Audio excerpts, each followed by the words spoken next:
Hello everyone, welcome to another interesting and informative session of the Analyst brought to you by Vajiram and Ravi. In today's session, we will discuss 9 important topics as featured in the Hindu and Indian Express for your comprehensive understanding of the current affairs. The first 5 main topics are as follows. In the first topic, we'll try to understand what is the concept behind right to repair and what is its necessity in the current time period. In the second topic, we'll try to understand in depth about India's semiconductor mission, followed by the third topic where we will learn about the Article 348 of the Constitution, which provides for the languages which shall be used in the proceedings of the court. Followed by the fourth topic where we will learn about the KAZIRANGA National Park and its famed species of greater one-horned rhinos. Then in the fifth topic, we will learn about the artificial intelligence and its uses to safeguard our elephants.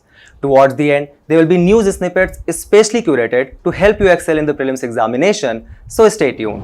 The government has asked the automobile companies to join the unified right to repair portal which has been launched by the Ministry of Consumer Affairs. This right to repair portal and the whole idea forms an important component of your GS2 paper under the larger theme of government policies and interventions and your GS3 paper under the theme of environment pollution and degradation. How? We will see that further in this particular session. But before that, let's first try to understand what is this idea of right to repair. Right to repair basically refers to the government legislation which actually allows a consumer to repair and modify their own devices. So for example, if I have purchased any kind of product, the idea is that if I will need any kind of repairment or service updation, I will be either going directly to the brand from which I have bought that service, or I will be going or approaching the third party assessment.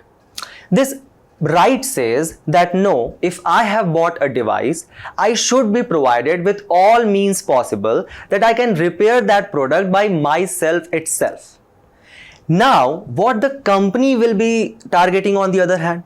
So any particular company who is giving me this product, they obviously want that I should utilize their offered services because they want to make profit. So their idea is profitability.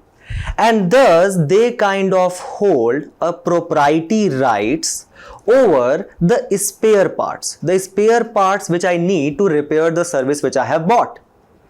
Now let's imagine that you have bought an iPhone just because of societal pressure, and because of that societal pressure on you, you purchase this particular iPhone. So it is obvious that on this iPhone you should have got all the right of that product.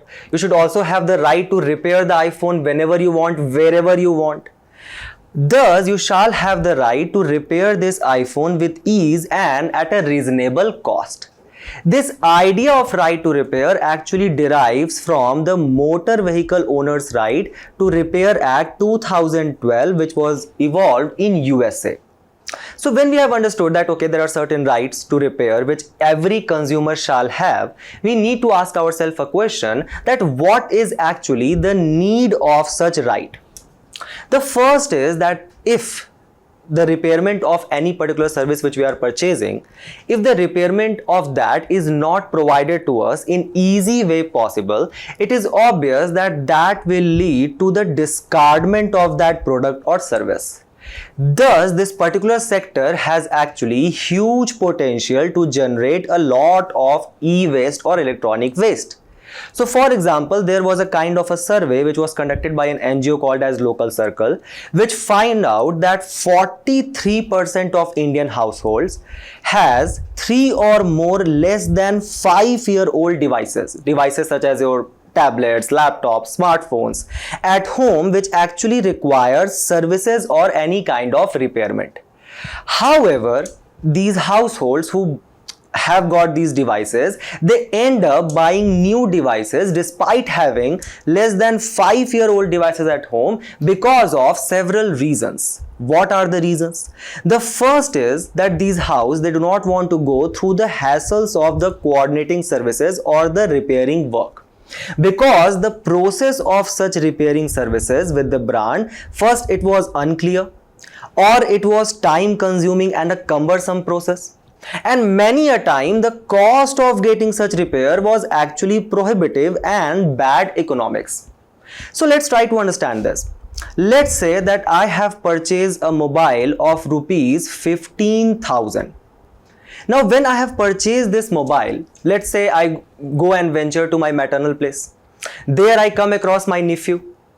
This irritating nephew asks me to give me my mobile, hand to him because he wants to play some game. Now in our Indian society, there are certain things which you have to do even if you don't want to. So you give your mobile to him.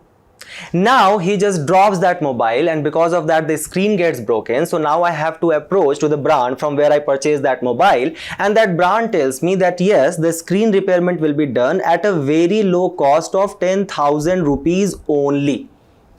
So obviously it does not make any sense to me to repair a 2 or 3 year old mobile, just the screen of it at this price, if I can completely purchase a new mobile at 15,000 itself. So these are various kinds of terms and conditions which are applied by these brands to ensure that the repairment of their devices shall not be done through the third party. So for example, let's say I say, okay, I'm not going to repair at the original store. I go towards certain other kind of shops, right, which are not authorized by the brands. So I go there. That person tells me that, okay, you can repair your screen at the cost of 5,000. But now there was a warranty which I purchased for my mobile, and my mobile is currently under the warranty services. But the mobile company will not provide me any warranty because now I am purchasing this screen from the third party. Thus, I have lost the right to warranty to that product for which I had paid while I was purchasing the mobile.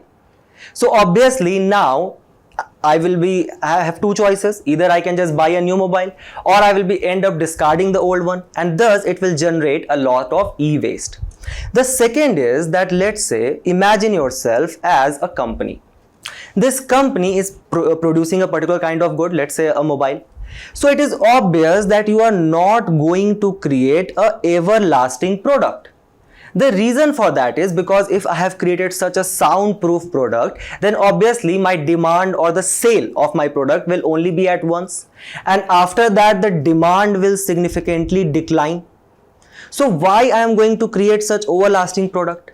Rather, I will create a product whose quality declines over a period of time. So can I create artificial demand of that product and a periodic demand as well. This is exactly the concept which is called as planned obsolescence, where the companies, they update their products many a times unnecessarily to convince the buyers to keep on upgrading the products.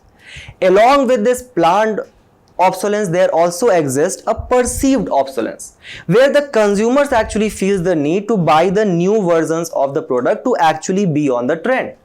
So if you go and ask any iPhone 15 user that what has been the significant changes which the iPhone has introduced to the iPhone 14, they will obviously not be able to give you any substantive argument. However, they have purchased that mobile because you want to be on the trend to have the latest iPhone. This is also shown from this particular table, where you can see that, let's say if I am purchasing a smartphone, I am expecting, coming from a middle class family, that it will last at least for 5 years. That is the desired lifetime. The design lifetime of that phone is only 2 years, and its actual lifetime is actually less than that.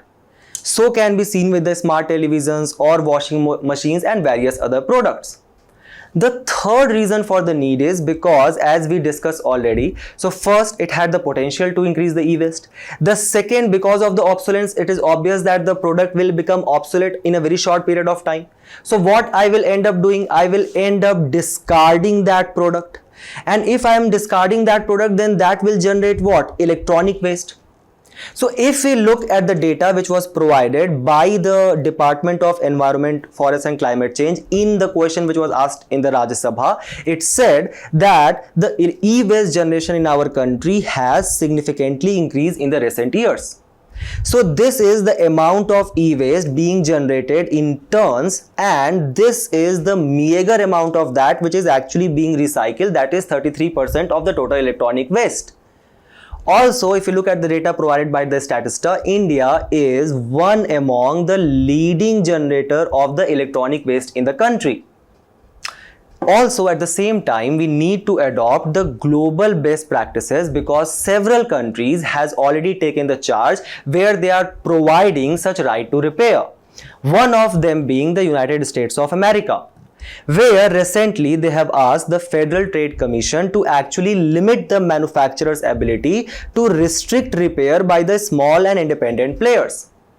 The Canada has announced that they are going to implement the right to repair from this year itself. The France has come with the repairability index. In South Africa, there is a NGO, Right to Repair, who is just launching this particular, asking the people to, demand for this right. Then in your Australia, a kind of a repair network is bridging together all the stakeholders such as government, the public policy, the industry and the repairers to push for the right to repair legislation. So we also need to learn from the global best practices, and at the same time in our country there already exists a strong framework for circular economy.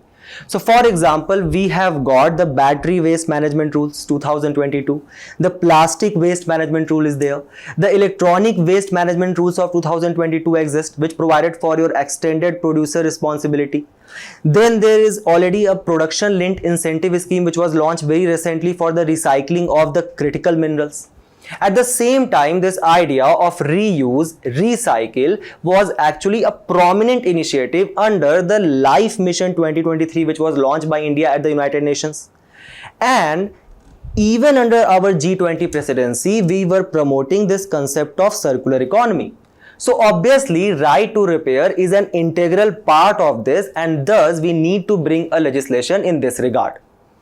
That is the reason that the government is actually trying to create a framework for right to repair, and the finalization of that has been given in the hands of Nidhi Khare Committee.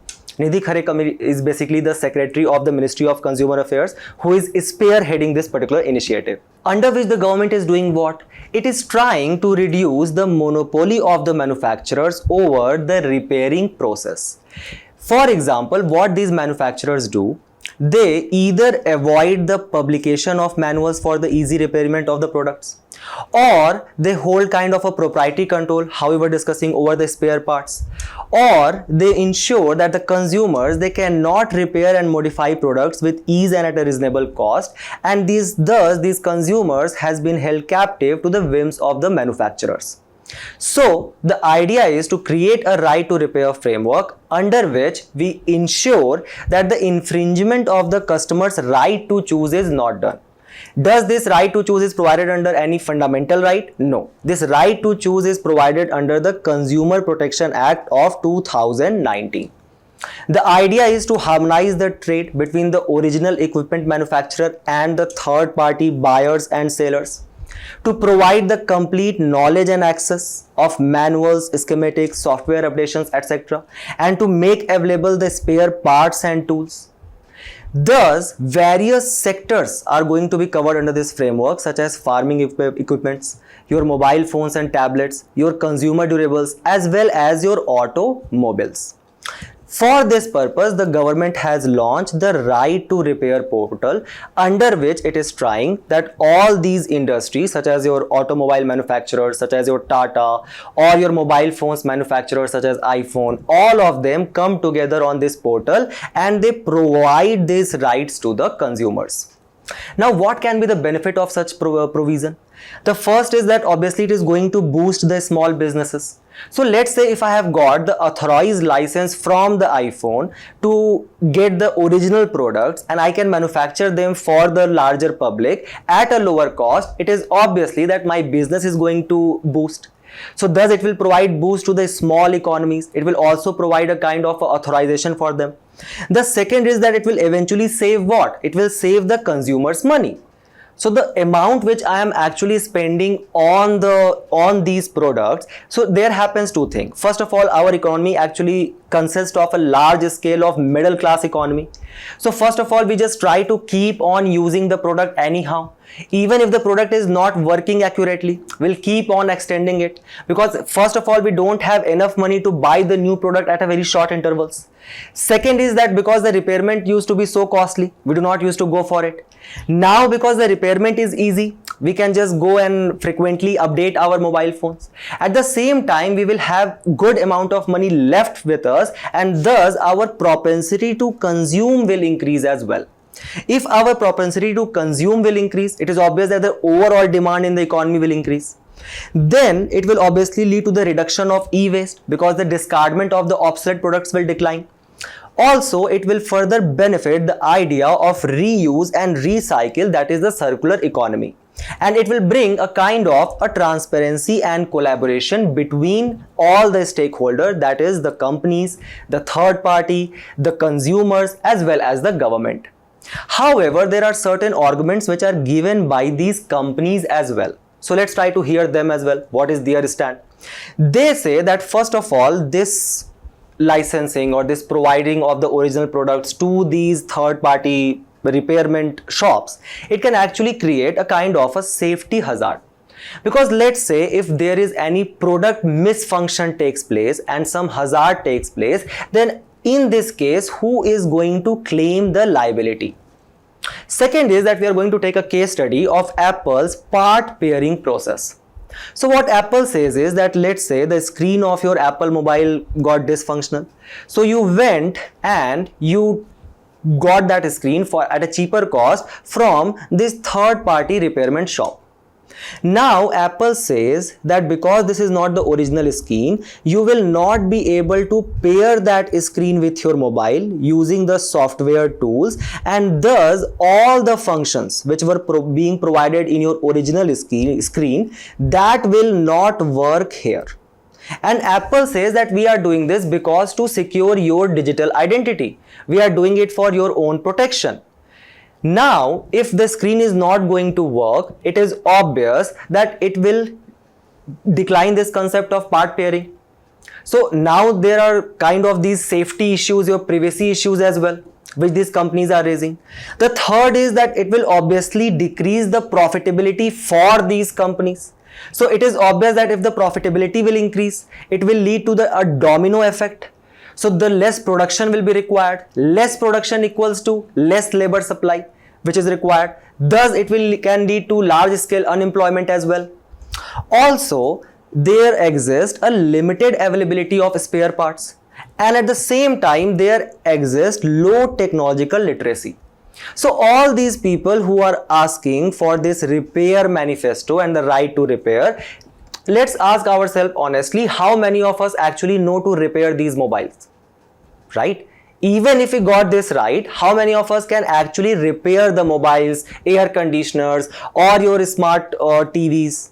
We don't have that much of technological literacy. So that will actually require a lot of time for us to get skill in this direction.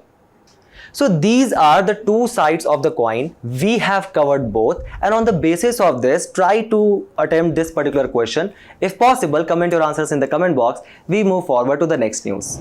The Ministry of Electronics and Information Technology Secretary has emphasized upon the need to deepen the value chain system for the success of India's semiconductor mission, which was launched back in 2021. This semiconductor mission forms an important component of your GS3 paper under the larger theme of growth and development as well as your industrial policy. So what are these semiconductors and why a whole mission is required for the promotion of these semiconductors? Let's first try to understand that. With the inventions of semiconductors back in 1920 and in between 1930s, it actually led to large-scale innovation which was made possible by us humans. So for example, if we take a minute level example where you guys are watching this lecture on your mobile or on your laptops, those mobiles and laptops are being run on the chips which are being made of semiconductors. Or if we take a large scale example, let's say such as landing of India's satellite Chandrayaan-3, which actually made our country the first country in the world to land on the South Pole, that satellite was also functioning on the very same diode semiconductor chips. So what are these semiconductors? The semiconductor is basically a material whose conductivity in this sense, by that what we mean? We mean the conductivity of electricity, the flow of electron, right? So the conductivity property of these materials such as silicon, germanium, gallium arsenide, that lies between a good conductor such as your silver or copper, and insulator such as, let's say, glass or diamond being the best insulator in the world, right? So in between that lies the property of a semiconductor. Now a question might be arising in your mind that, okay, we have got these good conductors, the silver and the copper, so why do we actually need even these semiconductors?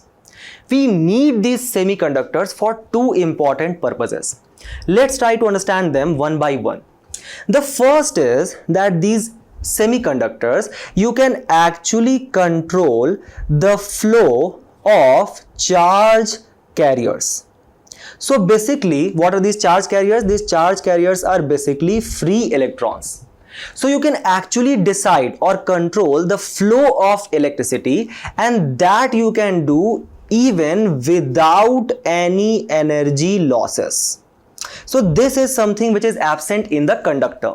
Because in conductor, when the electricity flow takes place between anode and cathode, first of all, we had to burn up the anode, right?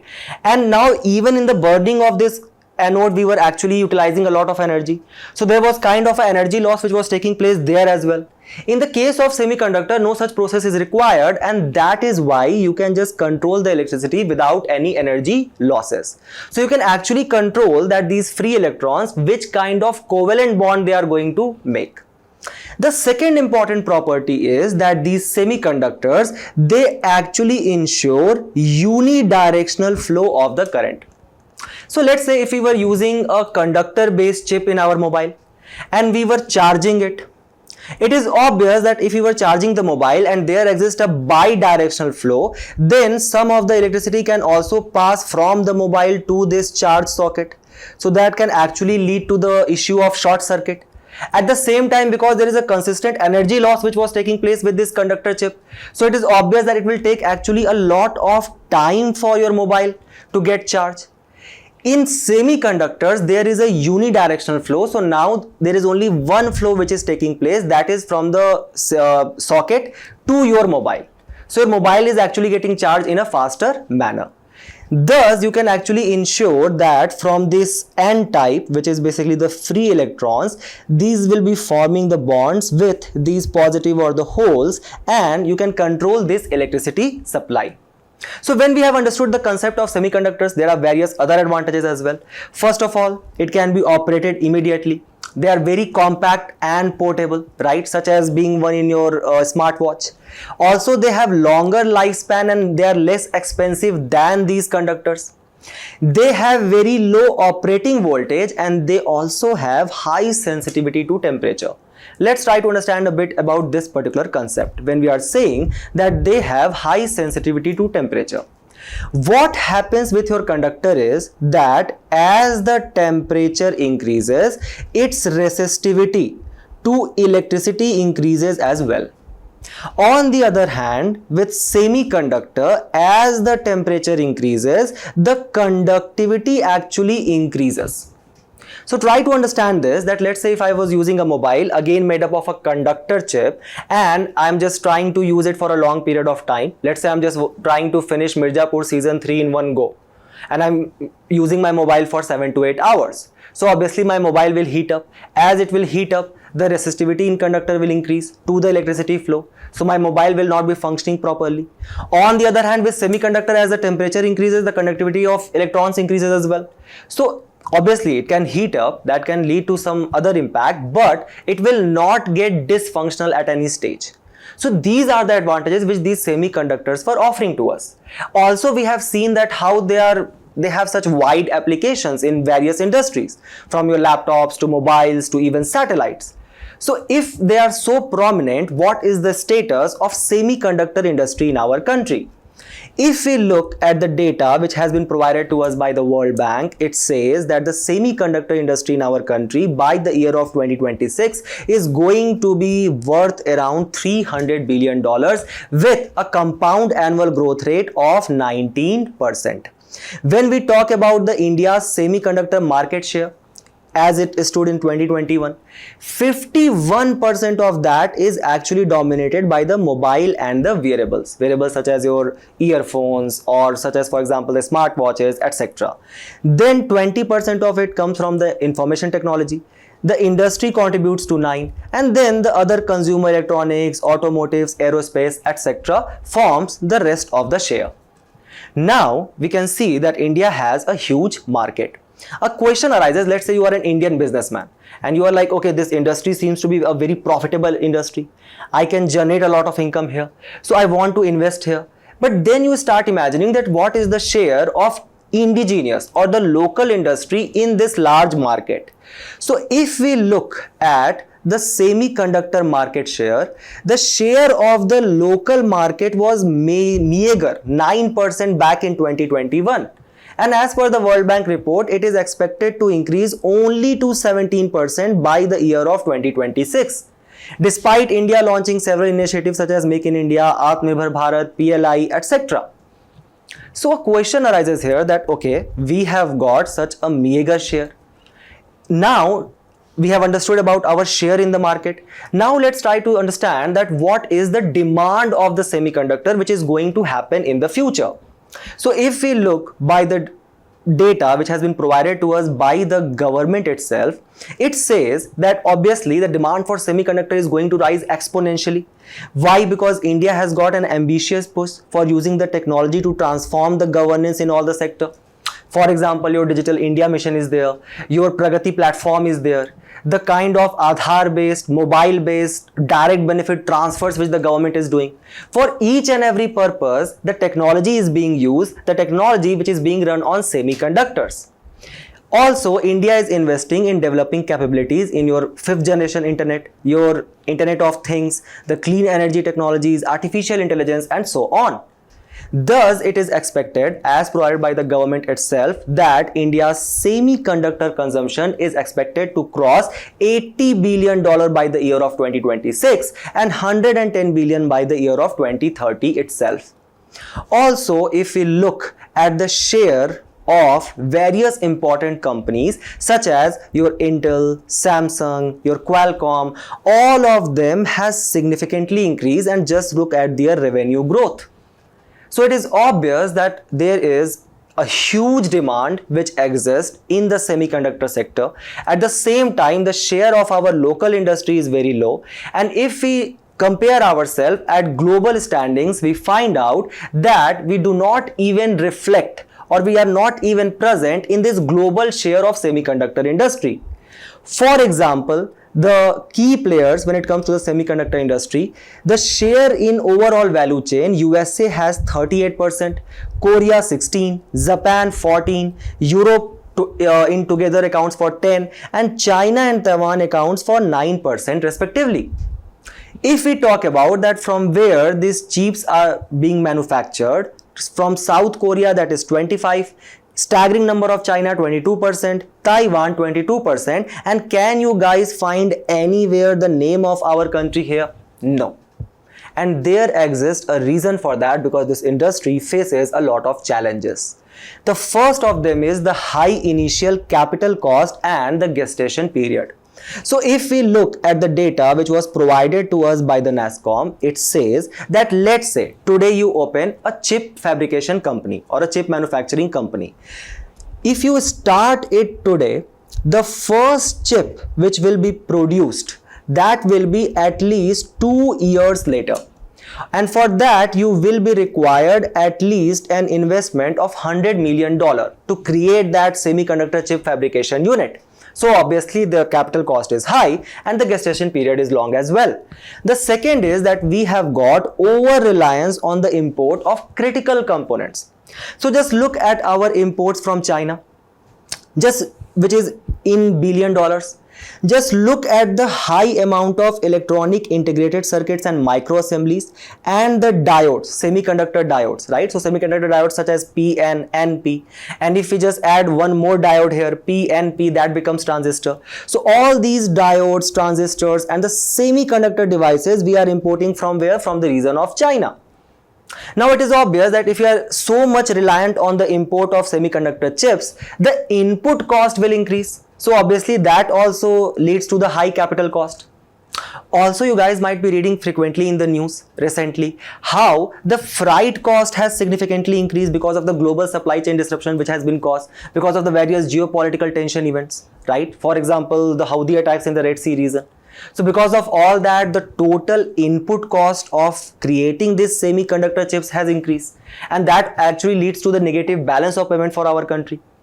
Another reason is that, let's say, okay, if as a manufacturer, if as an investor, I just want to just get away with all these challenges, and even then I want to create sophisticated fabrication units in our country, then also there exists a lot of problem. First is obviously the low technological capabilities we have.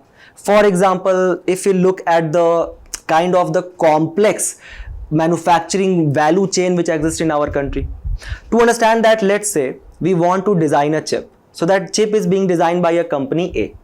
So I designed a chip. Now I will need to have a patent on it, right?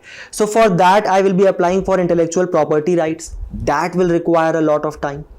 Then to implement this design, I need to create a new circuit, right, to be used in appliances.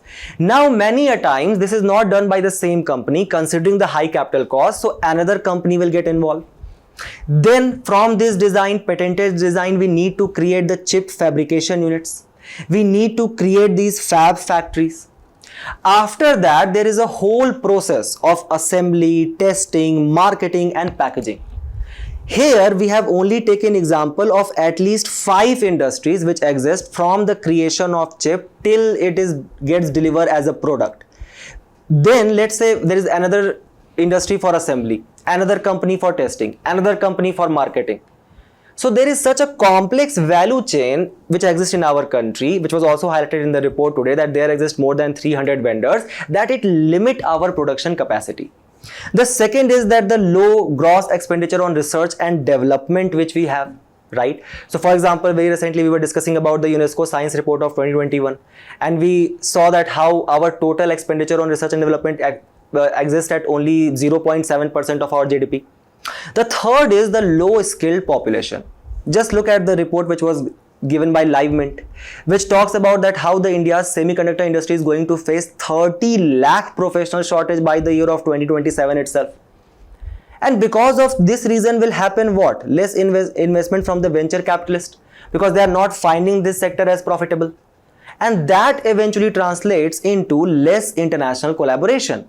An example of that was that there was a Vedanta, which is an indigenous company, and Foxconn, which is basically a Taiwan-based company. So they were launching a fabrication unit. Only till last time when Foxconn actually just pulled out of the deal because it did not find that particular project profitable enough. So to tackle with all these challenges, the government came up with India Semiconductor Mission back in the year of 2021. Where this India Semiconductor Mission was established as an independent business division under your Digital India Corporation, and the government provided it with a mission mode funding of 76,000 crore. And it launched several sub-schemes under this mission, such as a scheme to create fabrication units, a scheme to create display units such as your light emitting diodes, the LEDs, your ATMP units, which will work for your assembly, testing, marketing and packaging, and your design linked incentive scheme. Keep this in mind that for all of this, the government says that it is going to provide a fiscal support of 50% of the total capital expenditure or the total cost of the project. Earlier it used to be various different percentages for different schemes, but now the government has brought it to a uniform level of 50% of the project. Now, what is going to be the way forward? How we can further better it? So first is obviously that we can learn from the CHIPS mission of USA. Under CHIPS mission of USA, USA is actually investing on research and development and the scaling of its workforce. So that can be adopted by us as well. Then what we can learn from Japan, as it was suggested in today's news by the secretary. So he suggested that we should learn from Japan. We can learn from Japan that we can appoint financial structure directors. So we can eventually catalyze the private investment in this particular sector by making it profitable for them as well. Also, to further enroll their investment, we can further ease the ease of doing business norms for high-tech companies such as your Intel, Qualcomm, etc. Then we can increase the MSME participation in this by providing incentives under the production linked incentive scheme. And as the report suggests, we need to support our vendors and the supply ecosystems. So keep this important mission in your mind. Keep the important issues with it as well, the provisions as well as the suggestions provided. We move forward to the next news. The Law Ministry is trying to integrate the artificial intelligence for the translation of central laws to reduce the dependency on the state government. In this context, we are going to examine the languages which are used in the proceedings of courts in our country, which forms an important component of your GS2 paper under the larger theme of salient features of Indian Constitution. So let's first try to understand what does the news tells us. The news tells us that the Law Ministry is trying to integrate the use of artificial intelligence to translate the laws of the central government, so it does not rely on the state government to do so. And this program is being implemented by the National Informatics Center, which falls under the Ministry of Electronics and Information Technology, and it was established in the year of 1976. However, the news tells us that this program is facing limited success because till now only 40% of the central laws has been translated. Also, this translation is being done for 14 out of 22 scheduled languages, is scheduled because they are mentioned in the 8th schedule of the Constitution. This was exactly the question which appeared in your prelims 2024, where they ask about that which of the following languages forms part of your 8th schedule.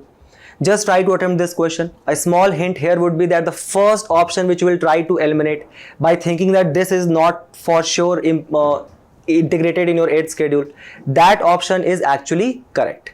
Moving forward, this translation is being done for specifically the 3 new criminal laws which has been launched recently. So now when we have understood about the laws which has to be translated to the scheduled languages, first let's try to understand what is the language of our country. This has been provided under Article 343 of the Constitution, which stated that the official language of the Union shall be Hindi in your Devanagari script. However, the same article also said that there shall be continued use of English for 15 more years.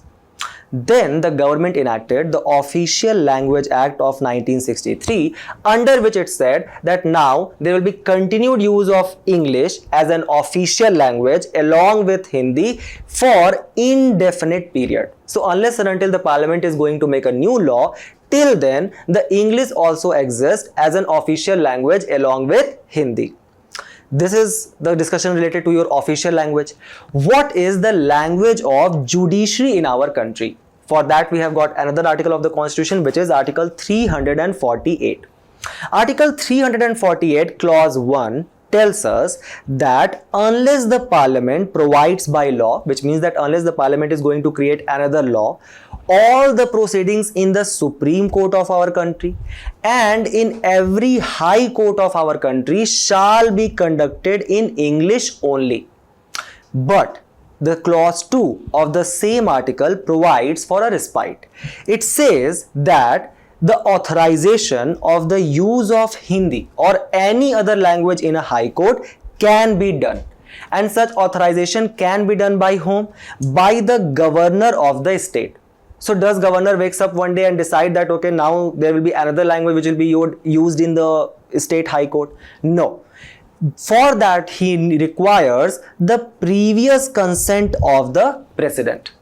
So keep this important detail in your mind that governor is the person who can authorize the use of Hindi or any other language in the state's High Court. But for that purpose, a previous consent is required.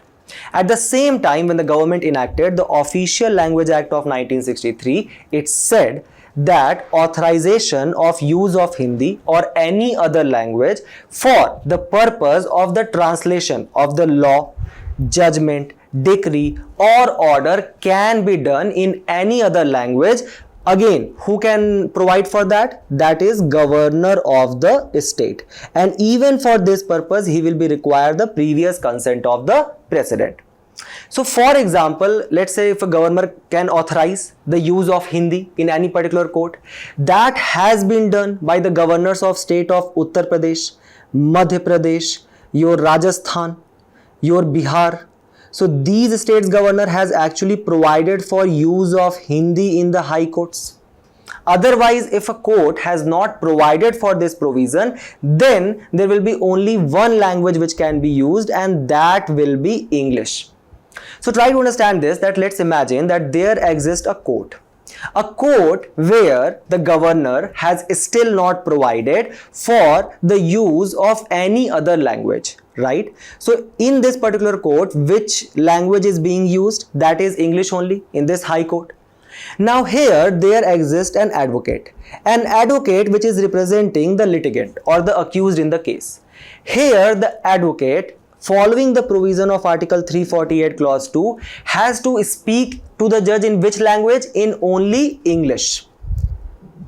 And now let's say if he speaks in any other language, then the judge can remind him that he has to speak only English following the constitutional provisions.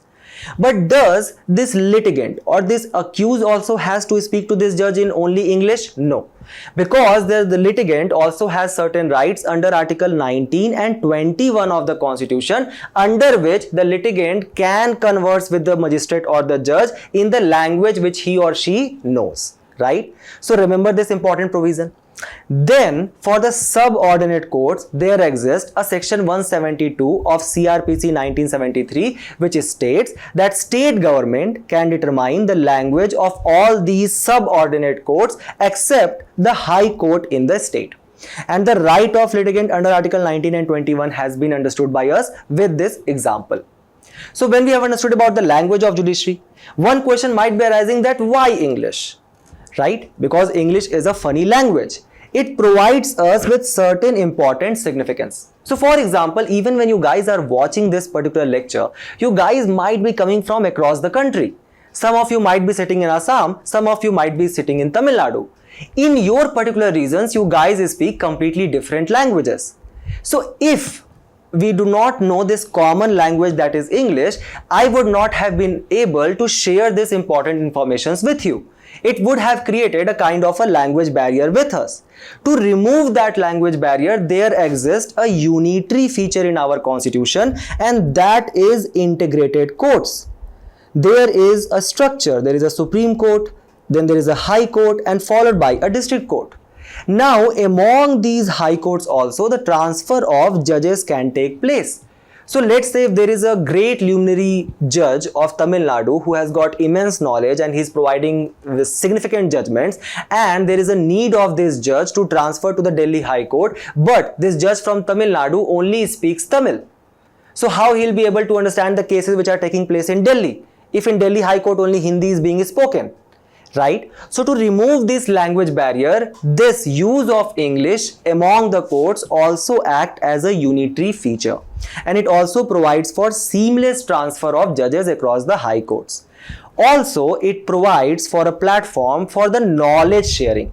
So for example, if I am a judge of Odisha and I speak Odia, and then I come across a judgment from Kerala where the judgment has been made in Malayalam, and it is a significant judgment related to an issue which is a kind of a case which I am also handling as well. But because there is a common language English, I can read that judgment, I can learn from it. So that will provide me knowledge sharing. Also, such strong sharing of information will create a robust legal ecosystem in our country, provide for uniformity of laws. And at the same time, if there starts a kind of a demand that let's say we say that in one particular high court only one language will be spoken, and then on the basis of that demand, several other states started demanding on the basis of having courts on the basis of languages. So now there are so many languages which are spoken in our country that people of each and every language will demand for a court in which the judges speak their languages. So it can actually create the kind of politicization of our judiciary, and to prevent that, English act as a common framework. So these are certain benefits of using the English. And with this, we move forward to the next news of the day. The devastating flood in Assam's famed KAZIRANGA National Park has claimed lives of not only 114 wild animals, but it has also killed 4 rhinos. So we are going to read in detail about the rhinos of KAZIRANGA under the theme of conservation of flora and fauna, which forms an important component of your GS3 paper. First, let's try to read in detail about the KAZIRANGA National Park, which has spread among 2 districts of Golaghat and Nagaon. This KAZIRANGA National Park is a UNESCO World Heritage Site, one of the 42 in our country. And the reason for that is that it has the world's largest population of 3 species, first being the one-horned rhino, the second being the Asiatic wild buffalo, and the third being the eastern race of swamp deer. For one-horned rhino, it contains almost 2/3 of the world population, that is almost 66%. Also, this KAZIRANGA National Park was declared as a tiger reserve back in the year of 2006. And there is a very distinct type of vegetation which is found in this KAZIRANGA National Park, such as there are a lot of marshlands which we find here. Also, there are a lot of naturally created lakes which exist there, which are called as baulis. In this particular region, you will also find tropical broadleaf kind of forest, as well as a lot of wetlands also exist in this particular region. So this is a unique kind of vegetation system which exists in your KAZIRANGA National Park, whose northern boundary is formed by the Brahmaputra river here. So if you will look at the map of Assam, the Brahmaputra is traversing the Assam through this particular way. And there currently exist 7 national parks in Assam. There is Dibru Sakhova, Dihing Patkai, your Nameri is there here, KAZIRANGA National Park here. KAZIRANGA National Park is basically on the south of Brahmaputra river. On the north, you will find the Orang National Park. Then there is your Manas National Park here and Ramona National Park here. Ramona, which was added as the 6th national park in 2021, and your Dihing Patkai was added as the 7th in the year of 2021. Here you guys can see the board of KAZIRANGA, which boasts that how it has got the world's largest population of these 3 species. When we have understood in great detail about this KAZIRANGA National Park, let's try to read about this greater one-horned rhinoceros. This greater one-horned rhinoceros, whose range lies in 3 states in our country. One is obviously Assam, where the KAZIRANGA is. Then there is West Bengal and the Nepal Indo-Tarai region in the state of Uttar Pradesh. Here, their habitat basically lies in the tall and alluvial grasslands. Also, if we talk about their grazing purposes, they are predominantly grazers, right? Now, there are various kind of threats which these rhinos faces. First is obviously poaching for their horns, right? So, a lot of rich people, if you go in their houses, they have their one-horned kind of memento in their drawing rooms. And that actually leads to the killing of this beautiful species. Also, there is a kind of a myth that their skin or bone is used for the traditional Chinese medicines, right? There is a threat of inbreeding, kind of transmission of various diseases, as well as obviously the flooding of Brahmaputra region. And because of that, they are listed as vulnerable on the IUCN's list. When we talk about the rhinos in the world, remember that there exist 5 species of rhino. 2 of them comes from Africa, which are basically your black rhino and white rhino. This white rhino is near threatened on IUCN. This black is actually critically endangered. Then there are 3 species which are found in Asia. One is your Javan rhino, which are critically endangered. One is your Sumatran rhino which has become extinct in your Malaysia now. And then there is your Indian one-horned rhinos, remember, which are vulnerable on IUCN, and they are also the largest rhinos in the world. When we have understood about this and we know that there are several kind of threats they are facing, let's try to examine about their conservation status. So back in 2025, the government of India, it launched India Rhino Vision 2020, according to which it aimed that we are going to increase the population of this rhino to 3000 in the state of Assam itself. However, as we can see from this particular graph here, that in the year of 2022, their population has reached only 2600. So that means that we have not been able to fulfill this particular target. Then the government launched the National Rhino Conservation Strategy of 2019 and also adopted for New Delhi Declaration of 2019, under which the 5 Rhino Asian countries, India being one of them, there is your Nepal, your Bhutan, Malaysia and Indonesia, all of them came together to have joint efforts to conserve this rhino.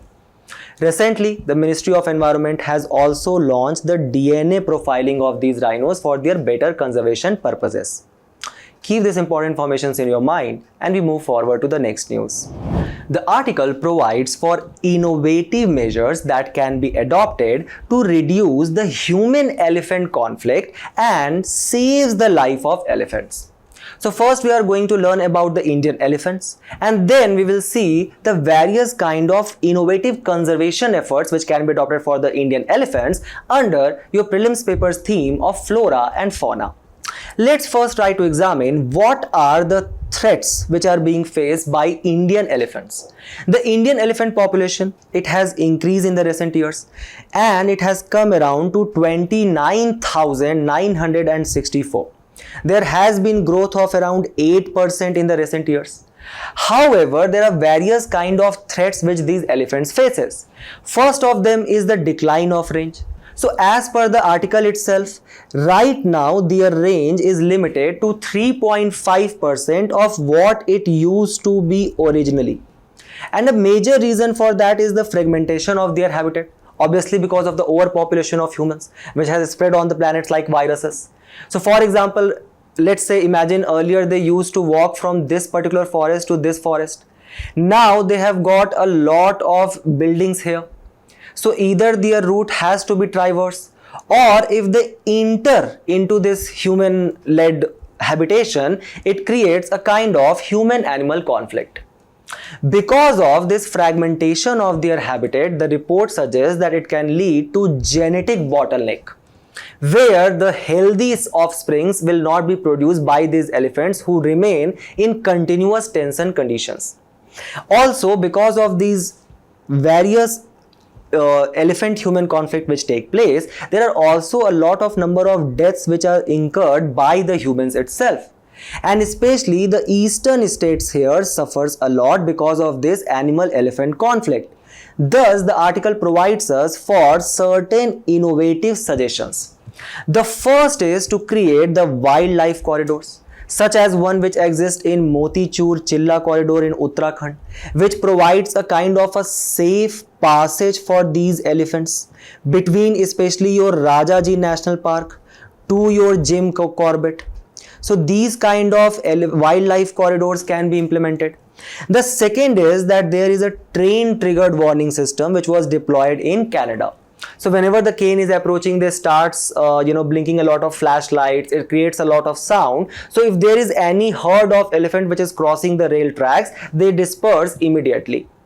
The third is a very innovative system where we are actually integrating the artificial intelligence, like how we were doing for the translation of laws as well.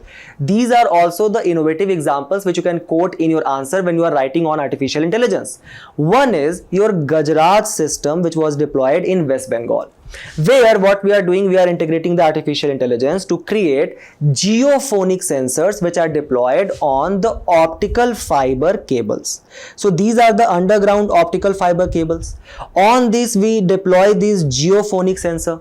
So when the herd of elephant is passing, they can absorb their voices, they can absorb the amount of decibel sounds which are being created because of their passing moment, and thus it can inform the nearby forest officers to take care of these passing herds. Currently in our country there exist 110 elephant corridors, but only 70% of these corridors are used regularly by the elephants, because 29% of the corridors has already been encroached upon. 65% of the corridors have highways passing through them, right? Thus, there needs to be creation of important elephant corridors, and we can integrate such artificial intelligence Gujarat system on these corridors to ensure the safety of elephants and reduce the elephant human conflict. With this, we move forward to the next section of our news, where we are going to cover some important news with the help of which you can actually eliminate some of the important statements in your prelims examination. The first news here talks about the Chandravali cave, which has featured today in the Hindu paper. This Chandravali cave lies in the which district? In the Chitradurga district of Karnataka.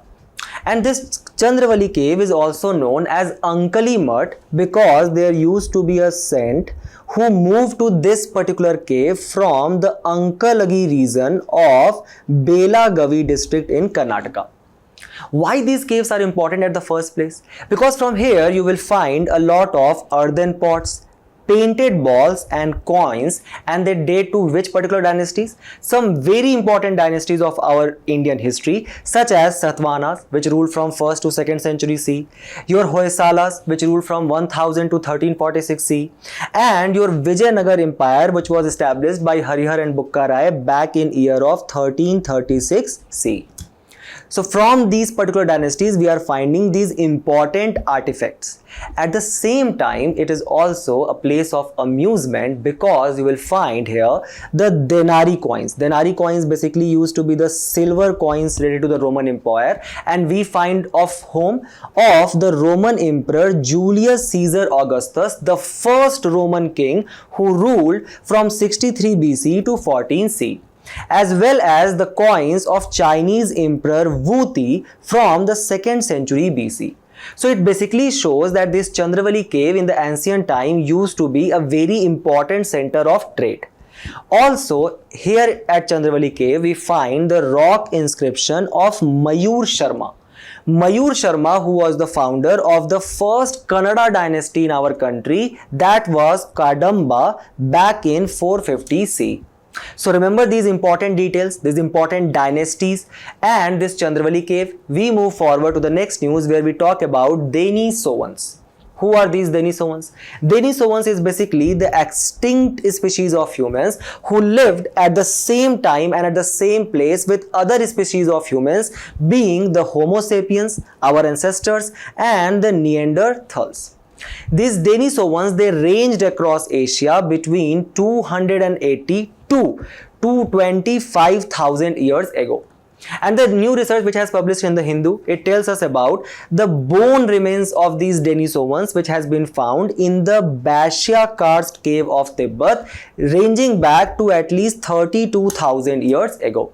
What it tells us? It tells us about Denisovans that they had adopted even living in the extreme conditions, right? On the basis of this, try to solve this very difficult question. I hope you guys will be able to solve it. We move forward to the next news. The next news talks about the Bar Council of India. The Bar Council of India, which is basically a statutory and autonomous body which was established under the Advocates Act of 1961. Where it ensures the kind of standard for legal education and legal practice in our country. Here, the Bar Council members, they are being selected from the State Bar Council, and then among these members, the chairman is selected. The members of Bar Council are selected for 5 years term, and the chairman is selected for 2 years term. Keep this in your mind that Attorney General of India is also an ex officio member of this Bar Council of India. This Bar Council of India serves two important purposes. First, it recognizes the universities, the degree from which will be held for the people that yes, now they are satisfied enough to become a lawyer. Now, how you transform from a lawyer to an advocate? Which means that now being an advocate, you can actually represent the people in the court. So for that purpose, there take place an all India bar examination which is conducted by this Bar Council of India itself. Only then the person is allowed to represent the people in the court or to become an advocate. The last news here talks about a brain-eating amoeba which has actually spread quite a lot in the state of Kerala. This brain-eating amoeba, also called as primary amoebic meningoencephalitis PAM outbreak, which has taken place in Kerala, and this is caused by an amoeba which is basically Naegleria fowleri. This Naegleria fowleri is basically what? A one-celled organism. This organism which basically thrives in warm water lakes, ponds, rivers, as well as the poorly maintained swimming pools. So basically when you go and jump in the swimming pool and the water, this water which contains this amoeba, it enters into your nose. So through your nose it infects your body, and remember it basically severely impacts your brain, and the fatality rate is as high as 97%. So next time whenever you are going out with your friends in a dirty swimming pool, please be careful. Now, the diagnosis of this bacteria can be done, or this amoeba can be done through PCR test, and there exists no standard treatment method to treat this amoeba, so only precautions can be taken.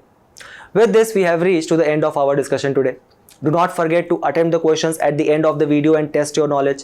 We will meet in a very interesting discussion very soon. Till then, all the very best for your preparation, and thank you.